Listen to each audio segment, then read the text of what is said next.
Senhoras e senhores, obrigado por aguardarem. Sejam bem-vindos à audioconferência da CEMIG para a divulgação dos resultados referentes ao segundo trimestre de 2021.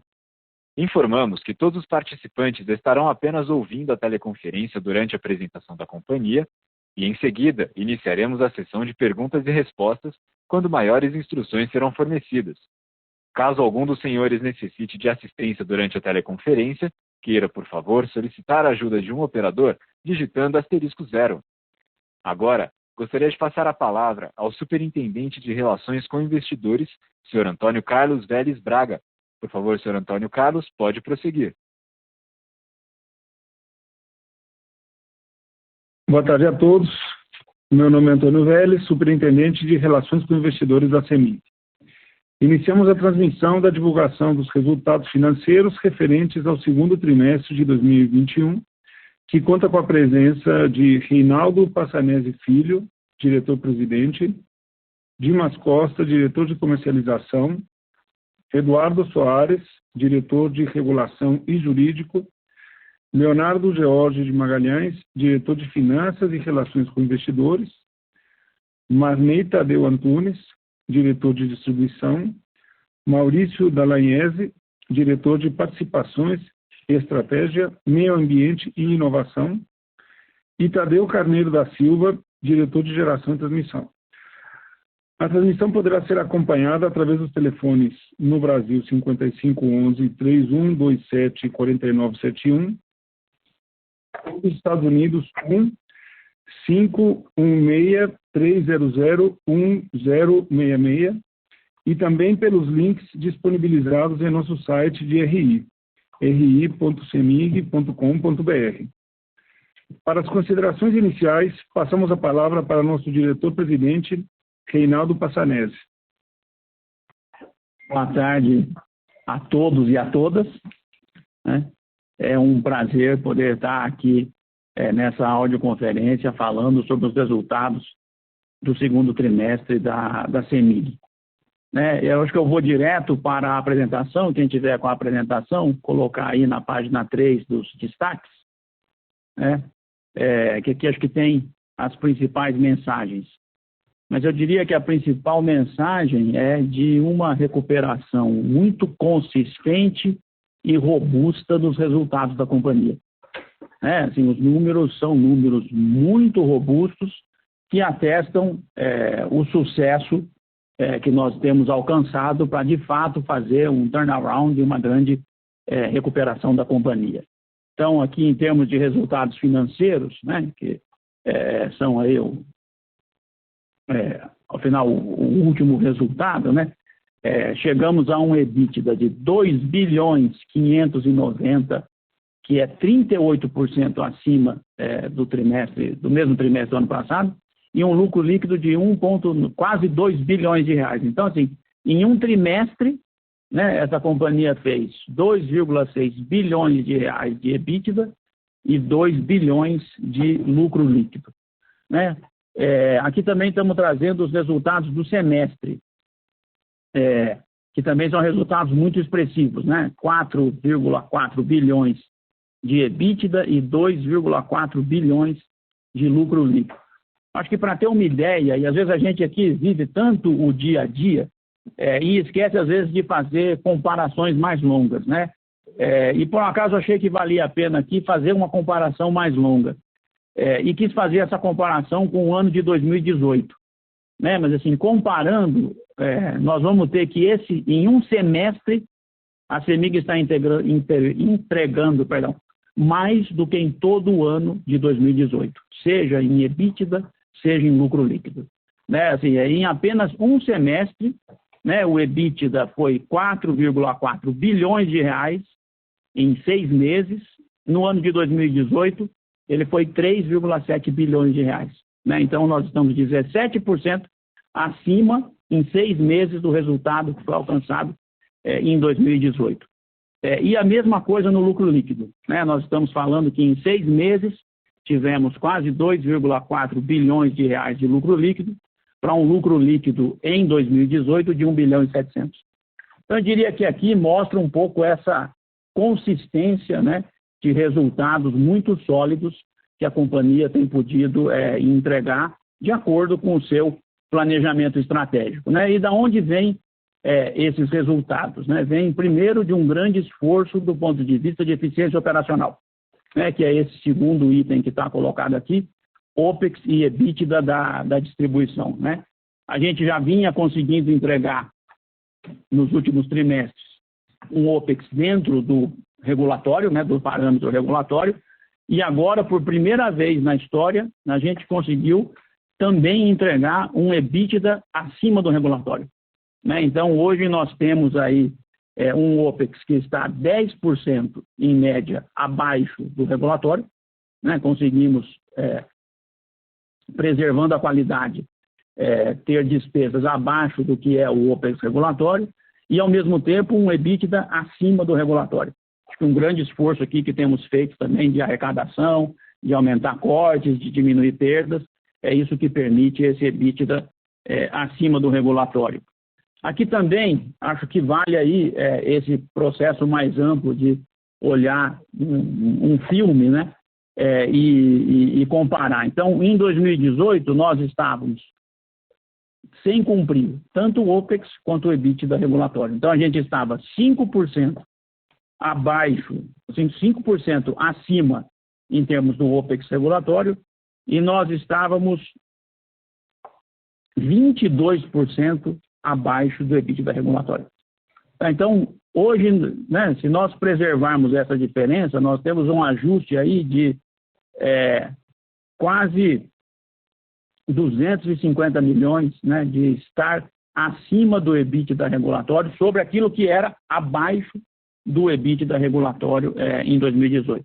Acho que aqui são resultados realmente muito expressivos que mostram esse esforço de eficiência operacional e de melhora no desempenho da companhia, né? Porque o EBITDA não é só uma questão de despesa operacional, mas também de uma boa arrecadação, de uma boa cobrança, de baixa provisão e inadimplência. Então, com muita felicidade que a gente anuncia aí esse EBITDA 119 milhões acima do regulatório. Quando ele era em 2018, 22% abaixo do regulatório, né? Então, assim, um ajuste de quase 30% em apenas 3 anos. Também a mesma coisa podemos dizer aí nos indicadores de qualidade, né? Esse é o menor nível histórico de DEX, 9 horas e 46, né? Desde o final do ano passado a gente conseguiu ficar abaixo de 10 horas, e também, obviamente, esse cenário muito positivo quando a gente tem uma visão de mais longo prazo. E temos conseguido fazer isso, né, graças aí às vitórias judiciais que nós tivemos, sem um impacto tarifário expressivo para o consumidor, né? Então, assim, o nosso reajuste tarifário foi só de 1,28%, zero para os consumidores residenciais, é o menor reajuste do setor pelo segundo ano consecutivo, né? Graças aí à possibilidade que nós tivemos das vitórias judiciais em relação ao crédito PIS e COFINS, que nós estamos devolvendo para os consumidores. Então, estamos conseguindo fazer isso sem qualquer impacto na tarifa para o consumidor final. E, por fim, né, os investimentos, que somam 822 milhões no semestre, que aqui sim tem um desafio ainda da gente acelerar, mas veja, esses 822 milhões, ainda assim, eles são próximos do que nós realizamos no ano de 2018, né? Então, assim, aqui em um semestre nós realizamos o mesmo que nós realizamos em 2018, e eles são 20% acima do que nós realizamos no ano passado, né? Claro, para o nosso objetivo, que é o maior programa de investimentos da história, nós ainda temos que acelerar. E temos um desafio de acelerar já nesse segundo semestre, né? O Léo vai comentar, o Léo e o Vélez mais para frente. Mas então aqui a gente está destacando mais os temas mais operacionais, né? Assim, um EBITDA em um lucro recorde, né? Quando a gente faz essa comparação histórica, a gente vê aí de fato quase mais do que dobrando o resultado sobre alguns poucos anos atrás, né? Resultados espetaculares do ponto de vista de eficiência, seja cumprimento do OPEX regulatório, seja cumprimento do EBITDA regulatório, pela primeira vez na história da companhia, excelentes indicadores de qualidade, né? Compreensão da situação do país e da pandemia e reajuste tarifário ou menor do setor por 2 anos consecutivos e, claro, gerar valor através de investimentos com o maior programa de investimentos da história da companhia, que são esses 22,5 bilhões de reais para os próximos 5 anos. Isso aqui é do ponto de vista operacional. Acho que podemos seguir aqui para outra página. E aqui a gente está colocando aí alguns temas mais não recorrentes, né? Primeiro, a recompra dos bonds, né? Depois o Léo e o Vélez vão falar, mas uma conclusão exitosa aí de recomprar 500 milhões de dólares dos bonds, né? E eliminar um risco sobre a taxa de câmbio que a companhia tinha em relação a esses papéis, né? O reconhecimento do GSF, né? 910 milhões, com a extensão do direito das usinas, que aqui tem um tema muito interessante, né? Isso aqui é um caixa muito imediato, porque efetivamente a gente ganhou mais ou menos 2 anos e pouquinho, né, Vélez? 2 anos e pouco em usinas que estavam com vencimento muito próximo, já em 2024, 2025. O reperfilamento do RBSE e a atualização da indenização pelo CAE, que gera mais 211 milhões no resultado. Aqui um tema que acho que é importante, que mostra também aí que a gente vai fazendo o cumprimento da estratégia, que é a aquisição de 7 Lagoas, transmissora de energia, né? São 40 milhões de reais, mas assim, mostra o nosso objetivo de voltar ao mercado também do ponto de vista de analisar oportunidades de aquisição, desde que sinérgicas à companhia, e nesse caso concreto, é uma subestação que conecta 2 linhas nossas, né? Secciona 2 linhas nossas, então, exatamente por isso, é muito sinérgica. Acho que fizemos aí uma aquisição que vai gerar bastante valor. E, obviamente, destacar uma posição de caixa muito sólida, né? Acho que é um tema importante num cenário que o PLD está alto, né? Que o GSF, quer dizer, efetivamente há necessidade aí de desembolso de caixa do CVA descolado, né? Porque isso vem só no ano que vem no reajuste da distribuição, mas uma posição de caixa sólida de quase 7 bilhões de reais e uma relação dívida líquida EBITDA também, provavelmente aí dentro dos seus mínimos, de 0,91. Então, acho que esses são os destaques que eu queria, de início, comentar, né? Estamos aí à disposição depois para a sessão de perguntas. Passo aqui a palavra para o Léo e para o Vélez, mas, assim, quando você vê o filme, que eu acho que às vezes é o mais interessante, né? É a gente ver, de fato, como a companhia vem melhorando, né? E eu acho que é isso que é o nosso objetivo, seguir entregando cada vez mais dentro do planejamento estratégico essa recuperação da CEMIG. Obrigado, Reinaldo. Bom dia a todos, boa tarde a todos. Obrigado pela participação na nossa teleconferência de apresentação dos resultados do segundo trimestre. A gente vendo com mais detalhes os efeitos nas nossas demonstrações financeiras referentes à repactuação do risco hidrológico. Aqui são basicamente as usinas onde nós temos as concessões. O Reinaldo já comentou o destaque aqui para Emborcação e Nova Ponte, que são usinas que têm uma geração de caixa muito grande. Nós conseguimos uma geração de caixa adicional aí por mais 2 anos, até 2027. E aí é importante essa geração de caixa, preparando a companhia para, no processo de renovação dessas concessões, nós estamos preparados para um eventual pagamento de uma bonificação de outorga. Esse é um efeito, nesse momento, ele é não caixa, né?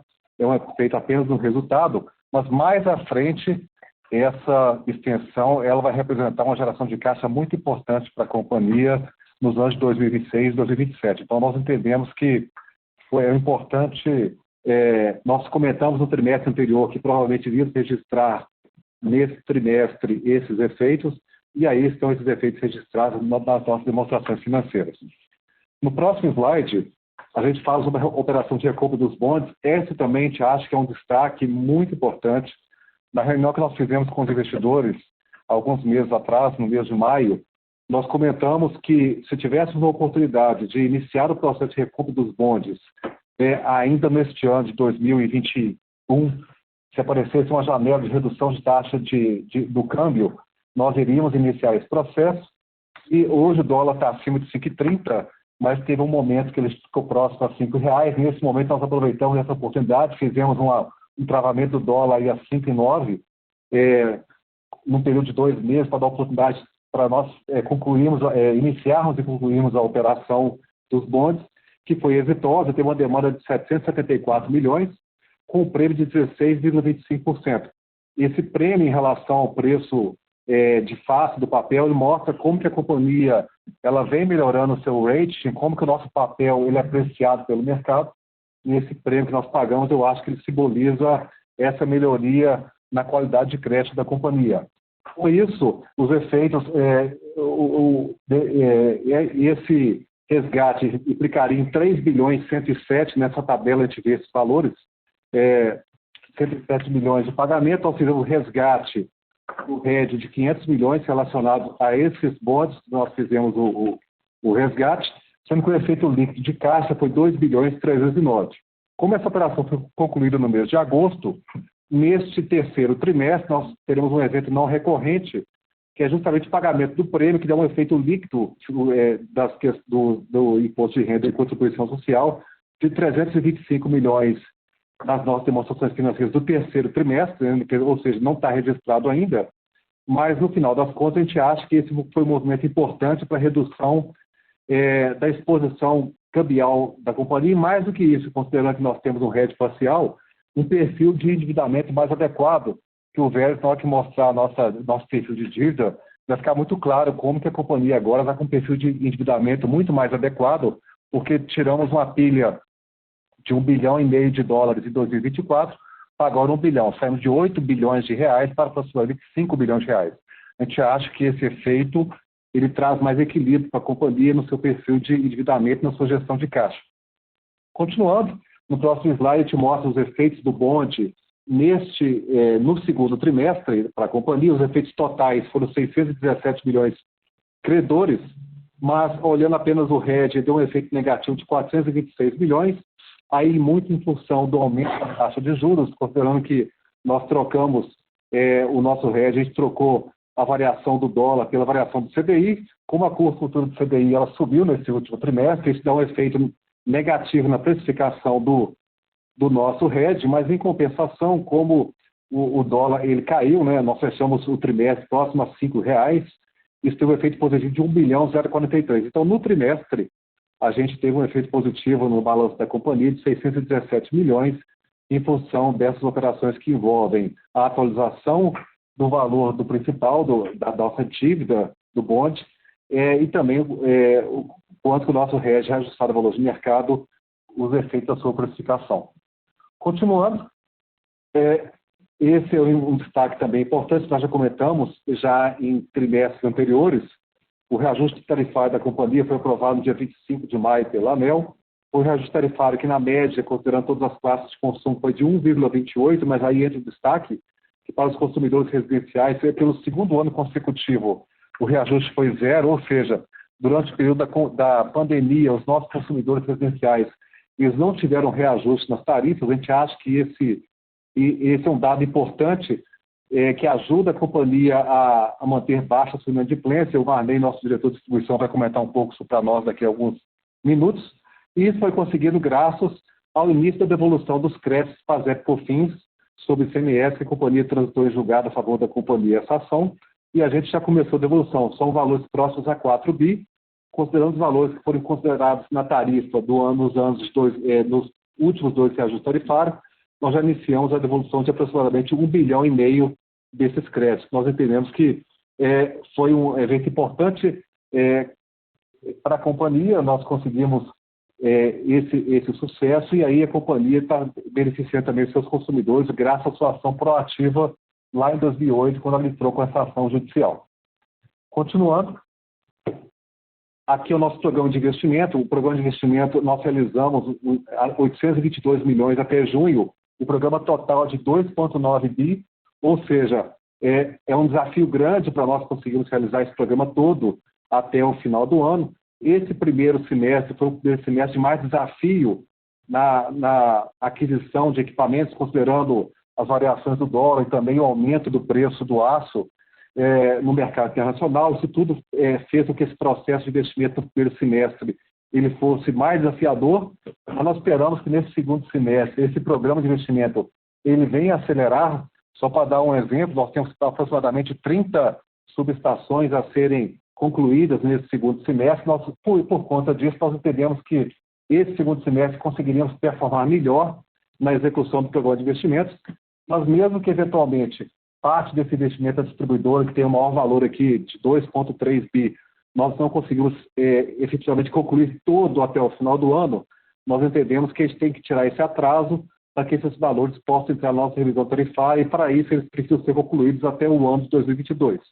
Então, nós estamos atentos a essa questão e a companhia está mobilizada para que nós possamos concluir esse programa de investimentos no ano de 2021 e 2022, de forma que esses valores possam ser incluídos na nossa base de remuneração regulatória.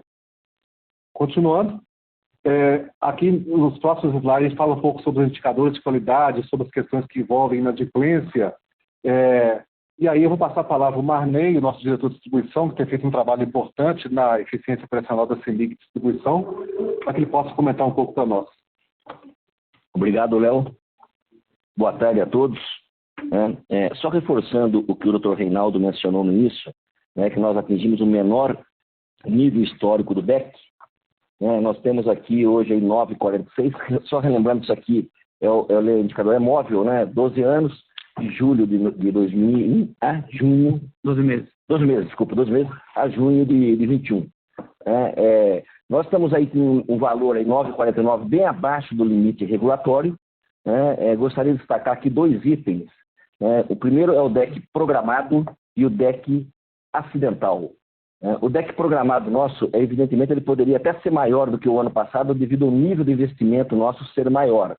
Porém, utilizando novas tecnologias, estamos fazendo uma gestão muito forte para não aumentarmos esse DEC programado, que é desligar a rede para fazer as manutenções e melhorias necessárias.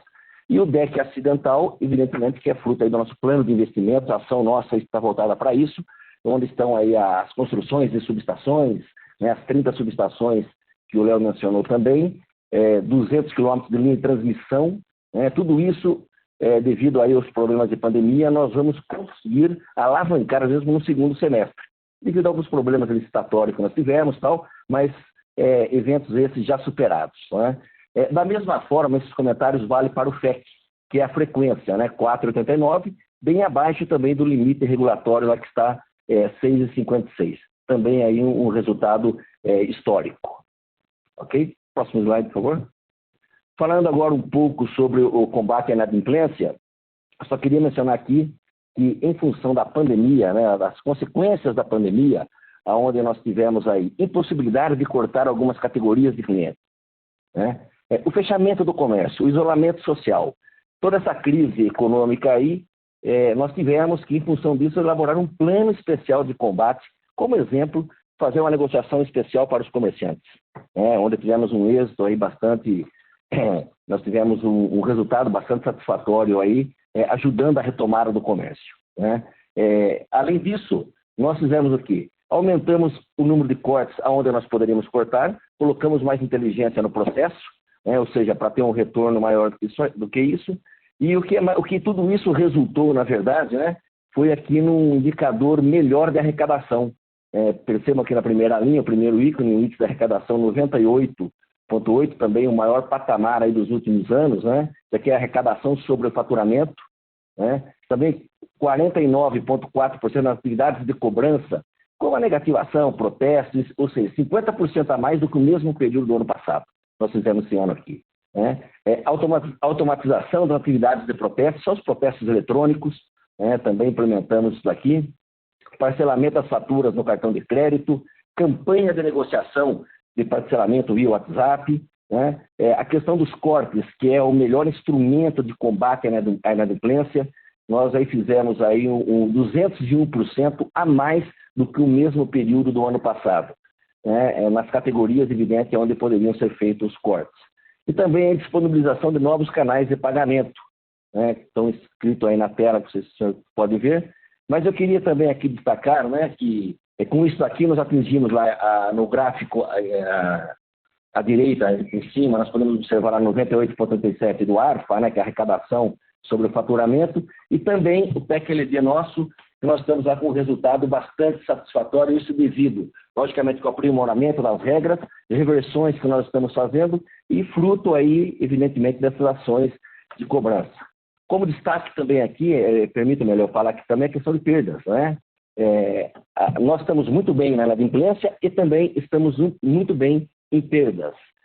As nossas perdas hoje, nós finalizamos agora o mês de julho com 11,92, a nossa meta para o ano é 11,9, estamos muito próximos de alcançá-la, e a regulatória nós esperamos até outubro do ano que vem, esse é o nosso planejamento estratégico, atingir o nível regulatório de perdas.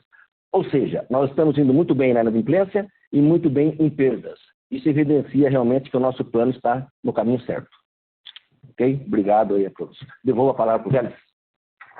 Obrigado, Marney.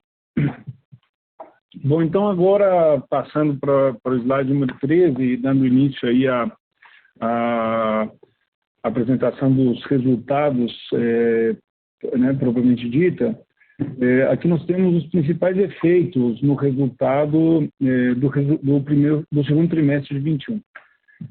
Então, na Holding, né, nós tivemos uma iniciativa de eficiência operacional, que foi o programa de desligamento voluntário. Tivemos adesão de 324 colaboradores a um custo de 35 milhões. Né? Na CEMIG, exclusivamente na CEMIG Distribuição, vale a pena destacar, como já falamos, um forte crescimento no volume de energia distribuída de 12,4%. O nosso mercado cativo, né, venda a consumidores finais, teve um crescimento de 5,3%, e o transporte para clientes livres teve um crescimento muito forte de 21%, mais de 21%. Nós vamos entrar no detalhe desse crescimento, e se não fosse a geração distribuída, que, como vocês sabem, em Minas é muito forte, o crescimento do consumo total ele teria sido de mais de 14%. Nós vamos mostrar com detalhe mais à frente. Como já foi comentado, tivemos uma reversão na provisão de créditos de liquidação duvidosa de 8 milhões, foi em função de para poder refletir melhor essa provisão, mas vale a pena destacar que mesmo sem essa reversão, nós teríamos tido uma redução de 50% na provisão, seguindo o mesmo critério do ano passado, só para ficar claro que há uma melhoria independente da reversão. E como já foi comentado pelo nosso presidente, né, o PEX da distribuidora está dentro da meta regulatória. No caso da CEMIG-GT, nós tivemos o efeito aí do reconhecimento da repactuação do risco hidrológico, né, como a gente fala, a repactuação do GSF, que teve um impacto aí no EBITDA positivo de 910 milhões de reais. Tivemos também o reperfilamento da RBSE com a atualização pelo CAE, que teve um impacto positivo de 211 milhões. A marcação mercado Eurobond, conforme o nosso diretor financeiro comentou, teve efeito positivo em 2021 de 617 milhões de reais, com efeito positivo bem menor no mesmo período de 2020 de 71 milhões de reais. Então, isso também fez o resultado da CEMIG-GT crescer. E nós vamos mostrar isso quando a gente mostrar os resultados das empresas com os ajustes. Na equivalência patrimonial da CEMIG-GT, também tivemos um impacto negativo de 119 milhões de reais no segundo trimestre de 21 contra um resultado negativo no segundo trimestre de 20 de 8 milhões. Né? Essa equivalência patrimonial negativa foi em função principalmente de Santo Antônio e de Goiás. Passando para o slide número 14, a gente tem aqui os resultados no primeiro semestre, consolidado da CEMIG no primeiro semestre de 21. Né? Então, a gente vê aí forte crescimento tanto do EBITDA quanto do lucro líquido, seja nos números contábeis, né, FRS, como nos números recorrentes, né, quando a gente tira os ajustes do período, né? Então, o EBITDA, por exemplo, ele teve um crescimento, o EBITDA FRS contábil, de 66,9%, chegando a 4.435 milhões no primeiro semestre, enquanto que o lucro líquido, o número recorrente do EBITDA atingiu 2.973, com um crescimento de 29,5%. O lucro líquido contábil, ele teve um crescimento de 133,5%, passando de 1 bilhão e 14 milhões no primeiro semestre de 20 para 2 bilhões 368 milhões de reais no primeiro semestre de 21. Em termos recorrentes, o lucro líquido no ano passado, no primeiro semestre, foi de 1 bilhão e 58 e cresceu 45,8%, chegando a 1 bilhão 543 milhões de reais no primeiro semestre de 21. Tivemos os ajustes que estão na tabela abaixo, né, conforme eu falei, o destaque principalmente aí para o GSF, que foi o maior de todos, 910 milhões de reais.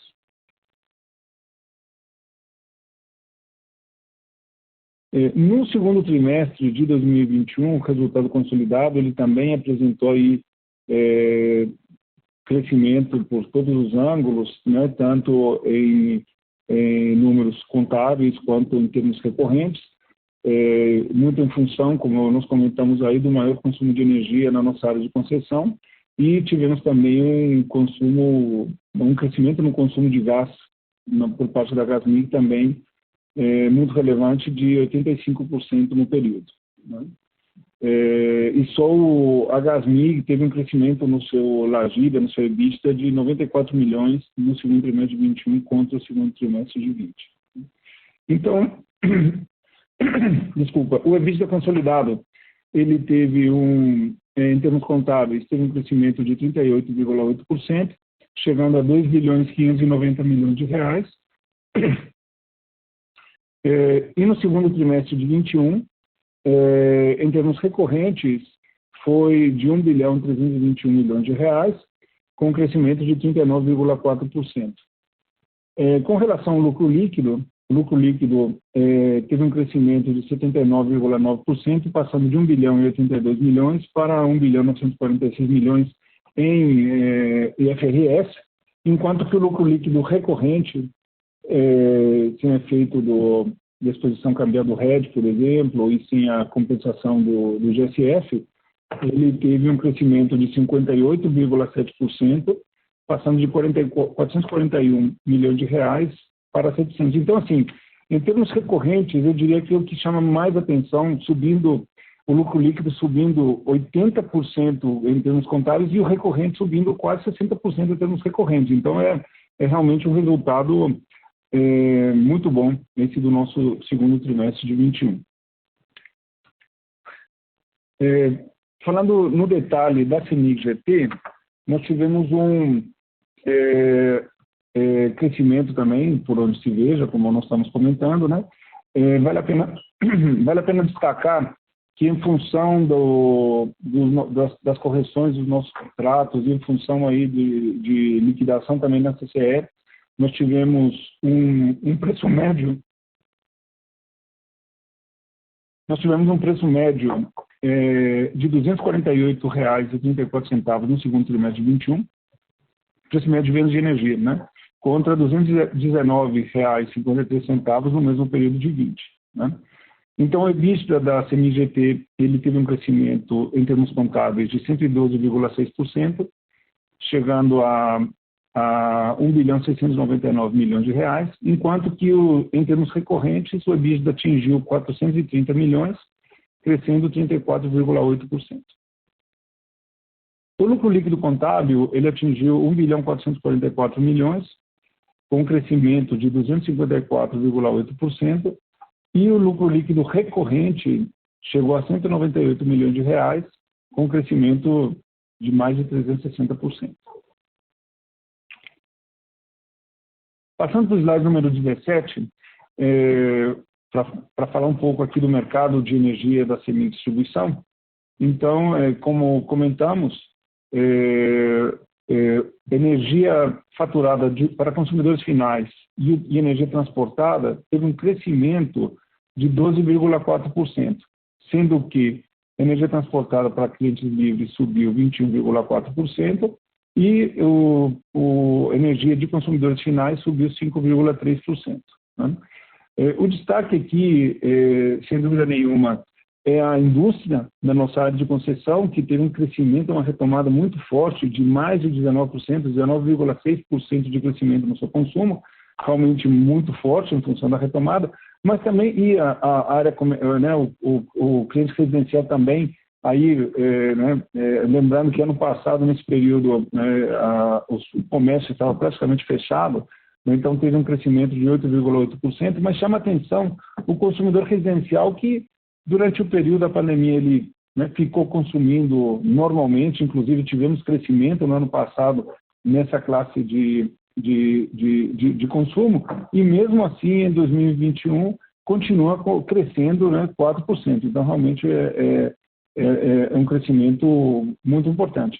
Como eu comentei, em termos de geração distribuída, a energia injetada de geração distribuída ela cresceu mais de 90% no segundo trimestre de 21, comparado com o segundo trimestre de 20. Então, no segundo trimestre de 20, nós tivemos 232 gigawatt-hora injetados no nosso sistema em função de geração distribuída, e no segundo trimestre de 21 foi 442 gigawatt-hora. Né? Então, quando a gente adiciona esses números à energia total distribuída, né, a gente chega à conclusão que o consumo total na área de concessão da CEMIG Distribuição, na verdade, ele cresceu mais de 14%, 14,1%. Né? Tivemos também migração de clientes cativos para livre, né? Então, essas rubricas aí de consumidores finais também tiveram essa dinâmica. Então, tiveram aí um crescimento, tiveram a migração no segundo trimestre de 153 gigawatt-hora. Né? E ainda comparando a energia total distribuída da CEMIG Distribuição no segundo trimestre de 21 com o segundo trimestre de 19, que talvez seria uma melhor base de comparação, pois não tinha pandemia ainda, foi um crescimento de 3,8%. Né? Então, assim, crescimento de novo sobre todos os ângulos. Passando para o slide de número 18, falando do resultado da CEMIG Distribuição, que não teve nenhum efeito, vamos falar assim, não recorrente, né? Por isso que só tem aqui o aviso da lucro líquido em FRS. Tivemos o aumento de volume de energia, e aqui a gente está destacando novamente a indústria, que só o setor industrial teve um crescimento aí de 907 gigawatt-hora. Né? Tivemos a reversão, como eu comentei, na provisão de créditos de liquidação duvidosa no segundo trimestre, no montante de 8 milhões, encontrou uma provisão de 103 milhões no segundo trimestre de 20. Se a gente tivesse feito a provisão no segundo trimestre de 21, utilizando o mesmo critério do ano passado, a provisão teria sido de 48 milhões, ou seja, mesmo assim teria sido uma provisão bem menor. Então, isso reforça aí o que o nosso diretor Manei já falou de todas as iniciativas que estamos fazendo para reduzir, para aumentar a arrecadação, reduzir a inadimplência. Né?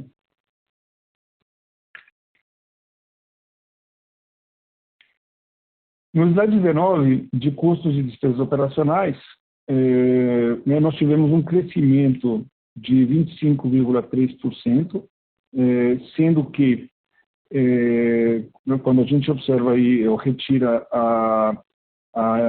os itens que são repassáveis, como compra de energia, ou compra de energia que a gente vende depois para clientes na geração, na comercialização, né?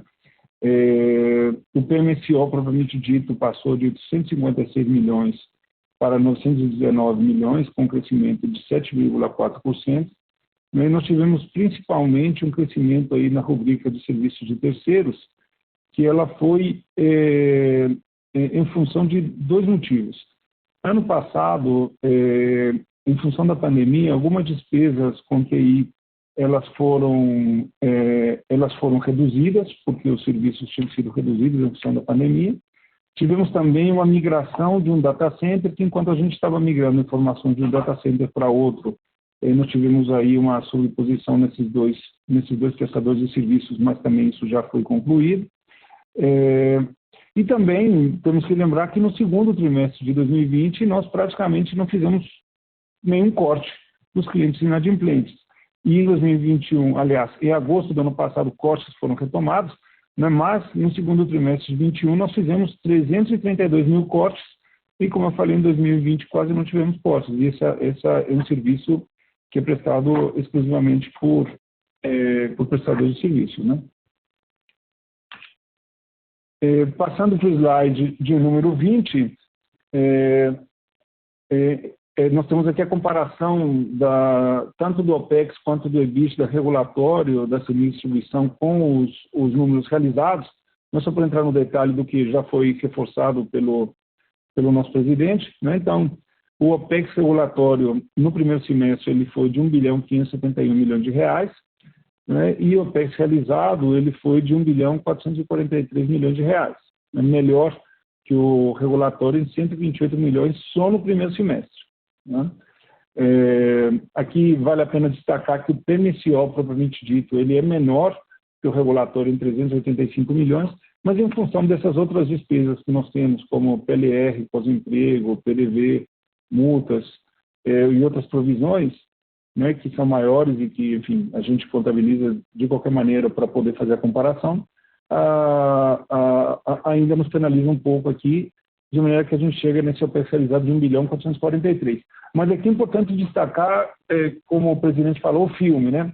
Então, em 2018, por exemplo, o OPEX realizado ele foi 5% maior que o OPEX regulatório, em 2019 foi muito maior, mais de 28%, e só em 2020, como vocês acompanham a companhia, mais no final do ano, no terceiro e quarto trimestre, que a gente começou a ter essa performance melhor que o regulatório, em 2020 ficou 0,5% abaixo, e agora nós estamos só no primeiro semestre já mais de 8% abaixo do OPEX regulatório, né?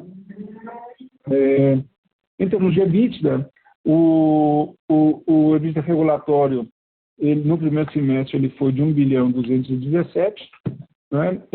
E o EBITDA realizado foi de 1.336 bilhão. Como a gente vê, outras receitas foi melhor que o regulatório, o OPEX, como já falamos, foi melhor, e só perdas que ficou um pouco abaixo, de 51 milhões no semestre, já é um número bem menor do que a gente tinha no passado, né? E como o nosso diretor Marney comentou, a nossa expectativa é que até outubro do ano que vem a gente já vai ficar dentro do patamar regulatório também, né? Passando para o slide de número 21, nós temos o perfil da dívida da companhia em termos consolidados, né? Então, então nós temos aqui o primeiro gráfico, é o cronograma de vencimento, com prazo médio de 3,4 anos, né? Então aqui a dívida líquida é de 6,3 bilhões, que considera a dívida total, menos o caixa e os títulos de valores mobiliários, e a gente ainda reduz o hedge, que é um ativo que a gente tem, como nós já mostramos, que a gente usa a qualquer momento quando for liquidar ou pagar o bond, seja na data do vencimento, seja antecipadamente. Então, isso é considerado caixa, inclusive para efeito de cálculo de covenant. Então, o nosso caixa ele foi no final do trimestre de praticamente 7 bilhões de reais, com esse cronograma de vencimentos que a gente vê aqui, mais 456 milhões vencendo em 2021, em 2022, 1 bilhão 259, 2023, 821. Então, até 2023 é um cronograma de vencimentos bastante tranquilo para a geração de caixa da companhia. Mas só que em 2024 nós temos aí o vencimento do bond, que é importante ressaltar que no final do ano, em dezembro, né?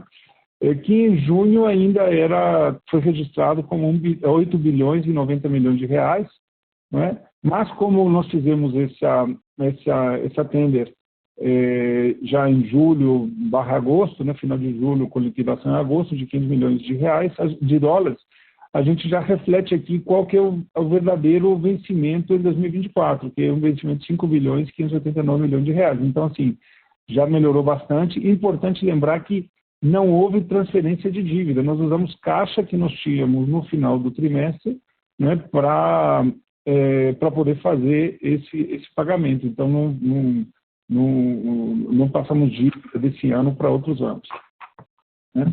Em termos de indexadores, o dólar, né, ainda é o mais relevante, 57% da nossa dívida está em dólar, o IPCA representa 30%, enquanto que CDI 13%, temos alguns outros indexadores que representam muito pouco, né?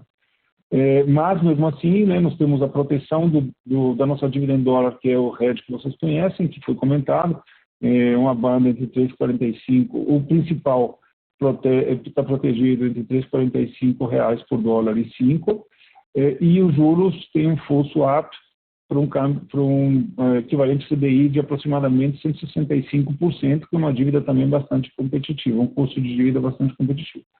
Em termos do custo da dívida, em termos nominais, no trimestre atingiu 8%, mas quando calculamos em termos reais, né, que é importante fazer isso, porque, como vocês sabem, as nossas receitas têm proteção com a inflação, né? Então, o custo da dívida em termos reais continuou decrescendo, chegando a 1% ao ano, 1,06% ao ano. E a alavancagem continua caindo, né, tanto em termos de dívida líquida sobre lajeada, quanto em termos de dívida líquida sobre patrimônio líquido mais dívida líquida, né? Em 2018, dívida líquida sobre EBITDA era de 3,24 vezes em dezembro de 2018, e agora em junho é menos de uma vez, 0,91 vezes, né? Em termos de estrutura de capital, era 42,8% em 2018 e agora está em 20,2% em junho, né? Então, uma redução significativa também, e que isso está refletido aí na nossa qualidade de crédito, a performance dos nossos debêntures e do nosso bônus no mercado secundário.